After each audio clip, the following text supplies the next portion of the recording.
nakatulong yung mag-MBA talaga ako. Hindi yung tuloy-tuloy, Neil. I slowly had to manage my time to complete my MBA. For those who are thinking of taking MBA, if you have the time, by all means, just go ahead and it will really be worth it. Pero kung wala kayong time, you know what? You now have online courses, you have short-term MBA, not crash courses that you can benefit from. And to be able to add value to my clients because they deserve that. I mean, they're very instrumental in driving my business forward in the growth that I now enjoy.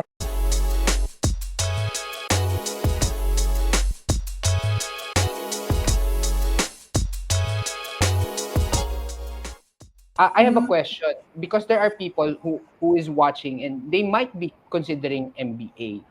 And alam ko naman, hindi naman rin para sa lahat ang MBA. But for those who are at least considering, thinking about it, is MBA still worth it? And if yes, what can they expect? And ano yung mga pwede nilang makuha sa MBA?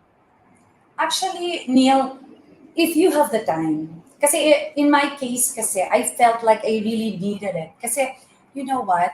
Ang nag-drive doon sa akin, nai-intimidate ako. Even younger, salespeople na nai-encounter ko, ang galing nila. Sometimes I was really just in awe of how they speak and how they would, pitch a design or a product. And I wanted to be like that. I wanted to have that confidence that I can apply dun sa brand ko. I wanted to be able to train my leaders, my team, to develop that kind of confidence in the brand that we're trying to build. And that's why for me, nakatulong yung mag-MBA talaga ako. Hindi yung tuloy-tuloy, Neil. I slowly had to manage my time to complete my MBA. For those who are thinking of taking MBA, if you have the time, by all means, just go ahead and it will really be worth it. Pero kung wala kayong time, you know what? You now have online courses, you have short-term MBA, not crash courses that you can benefit from. I will really encourage you to take a course that will really boost not just your confidence, but your strategic planning skills. Lahat na yan sale, lahat na ng aspects ng negosyo.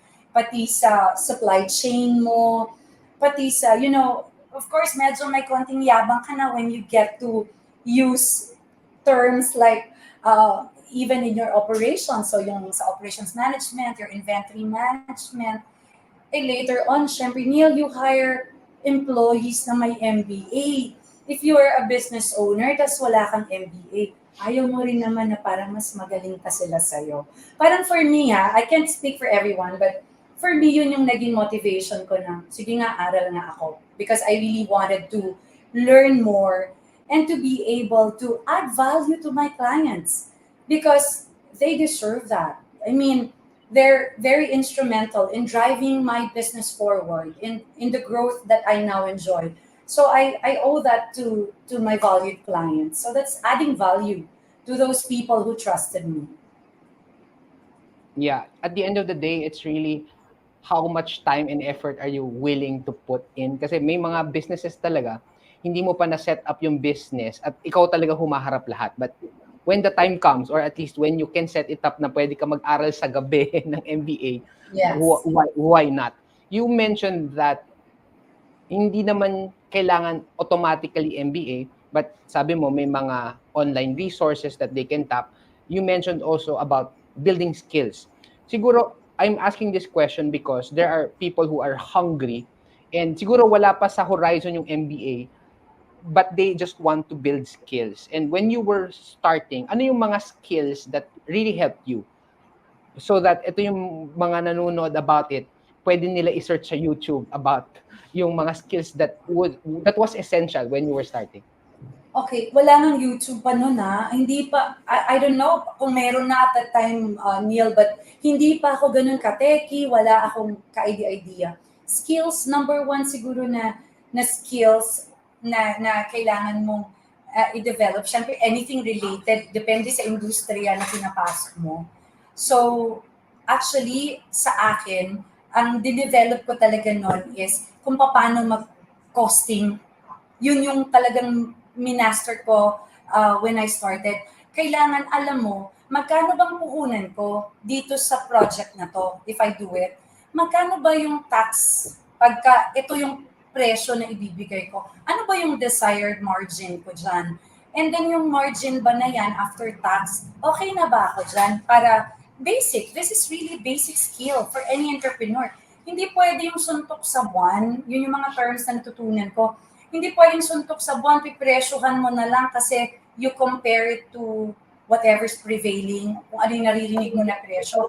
Especially with a service business like mine, like Neocolors, na situational yung pricing. Okay? Hindi siya yung tangible product that I can assign a specific price and sell it at that. My my business is service, so it's when you say situational based, um, the greater yung o-orderin sa akin, the cheaper the price. So I have to specifically design a costing for that particular project. Pag bumaba yung volume, mas mahal. Kasi I'm protecting a margin that will be healthy for my business. That's the number one skill for an entrepreneur. Ang i-advise ko sa inyo, ito nagiging problema ng karamihan na negosyante. Kaya hindi nila alam nalulugi na pala sila kasi hindi nila kinakabisado yung costing. Lahat yan, pati bayad sa kuryente, pati bayad sa empleyado, pati bayad sa tubig. Factor in everything, your fixed cost, 'di ba? Yung lahat ng kailangan nandiyan para alam mo kapag meron ka ng presyo for ano, tapos yun, pwede mo nang ilagay sa rate card mo kapag pattern na yung project dun sa ano. Pag may ganun ulit na project kasunod, yun na yung reference mo, konti na lang yung i-adjust mo. I think that's number one na skill. And you don't have to have your MBA. Marami tayong mga nagpo-provide, even TESDA nga, meron silang mga courses that you can check. Ngayon marami na, you have other organizations that bibigay pa sila ng free trainings. So walang lusot. If you really are hungry for learning, there's a lot of things that you can do to really equip yourself and learn to benefit your business. Yeah, I really agree with costing. Kasi in the industry where I'm also exposed in sa restaurant, napaka-importante ng costing, cost of goods. Dapat mga nasa 30%, 35%, mataas na yung 40%. So, in your industry, ano yung range ng costing na masabi, oh, at least medyo safe yung cost pag ito yung cost? Kasi when we do costing, di ba, you have your fixed cost. So, ito hindi masyadong nagbabago. Like, magkano ba yung binabayad namin sa Meralco monthly with our operation? Magkano ba when I started, I was renting lang. I didn't have my own property pa then. So, I was just renting. So, eventually, nung nagkaroon na kami ng sarili naming property, nagbabayad ka naman kasi inutang mo lang sa bangko. So, those are like your fixed cost monthly. And then your variable cost naman, ito na yung applicable sa specific project.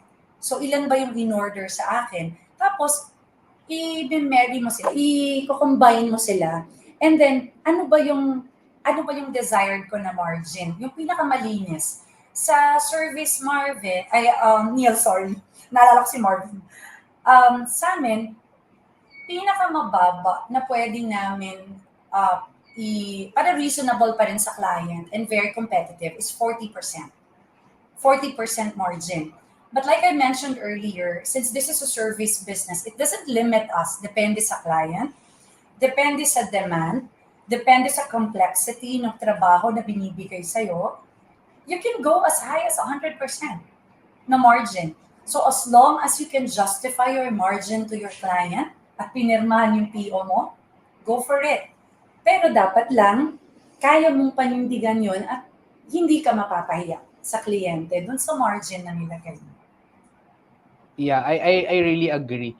It's not about how much it was produced, but how it can solve problems and provide convenience to your clients. At the end of the day, yun yung importante. And I believe that's also one of the things that helped you from starting a small business in scaling up a business.